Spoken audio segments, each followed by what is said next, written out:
यहाँ अररिया में कैंडिडेट जो है, जिस लायक जनता को चाहत है, उस लायक कैंडिडेट अररिया में आप उतारिए, फिर महागठबंधन को जवाब जनता देगा इंशाअल्लाह। मगर आप और आज जो कैंडिडेट आपका अररिया से राशिद अनवर को उतारा गया है, वो कैंडिडेट अभी इस जाम में देखिए उसका कोई व्यवस्था नहीं है। और जाकिर हुसैन को टिकट दीजिए और महागठबंधन को यहाँ से दिल्ली तक जवाब देने का काम करेगा जनता। और अररिया का जीत होगा, समझ जाइए नौजवानों का जीत होगा। 1 मिनट हम इसमें ये कहना चाहते हैं, कैंडिडेट वैसा खड़ा और राशिद अनवर दोनों में आसमान और जमीन का अंतर है। हमने राशिद अनवर की बात बोल रहे, हमने 10-11 साल से पार्टी को यहाँ पर अररिया के सरजमीन पर सींचा है।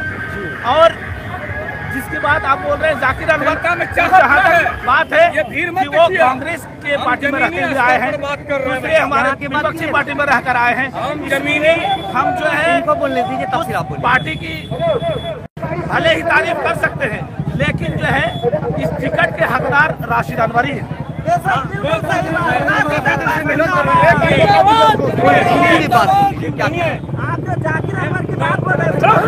एक मिनट बात सुनिए ना, बात सुन लीजिए। अरे सर, डेमोक्रेसी में सबको अपनी बात रखने का, आप सुनिए क्या कह रहे हैं, हमारा बात सुनिए। अररिया में राशिद अनवर पहली बार में दूसरा तो नहीं आ रहा है।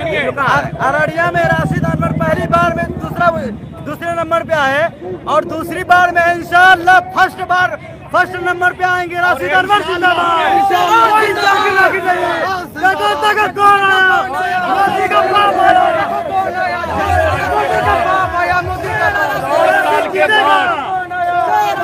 ये वक्त आया है, ये वक्त को अगर जाया कीजिएगा सीट लुट चला जाएगा।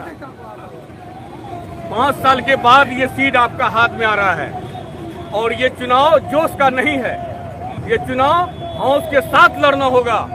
और थोड़ा सा मिस कीजिएगा, ये 5 साल का पॉलिटिकल जो है ना जमीन में ध्वस्त कर दी हो जाएगा। आप भी MIM के चाहने वाले हैं? हाँ, MIM के चाहने वाले हैं, मगर अररिया से कैंडिडेट वैसा उतारिए जो हमारा महागठबंधन को जवाब दे। सुनिए उनका, मैं समझ गया क्या कहना चाह रहे हैं। वो ये कह रहे हैं कि वो भी MIM के चाहने वाले हैं, देखिए, लेकिन कैंडिडेट का सिलेक्शन ऐसा हो टिकट का मामला है, टिकट दे दीजिएगा। अब मैं आपके सवाल, अभी कैंडिडेट फैसला नहीं हुआ, जीत पाए। पत्रकार महोदय, अभी जो है राशिद अनवर साहब मुंतखब नहीं हुए हैं, उम्मीद है कि मुंतखब वही होंगे। एकदम निकले में है वो, एक मरता राशिद अनवर को मौका मिलना ही चाहिए। टिकट का फैसला करने के लिए आला कमान ऊपर बैठे हुए हैं और उसी चीज के बारे वो लोग चिंतित हैं, सोच रहे हैं। वो लोग जो फैसला करेंगे सर आंखों पर हम लोग मानने के लिए तैयार हैं, लेकिन हमारे यहाँ अररिया के सरजमीन पर जो है राशिद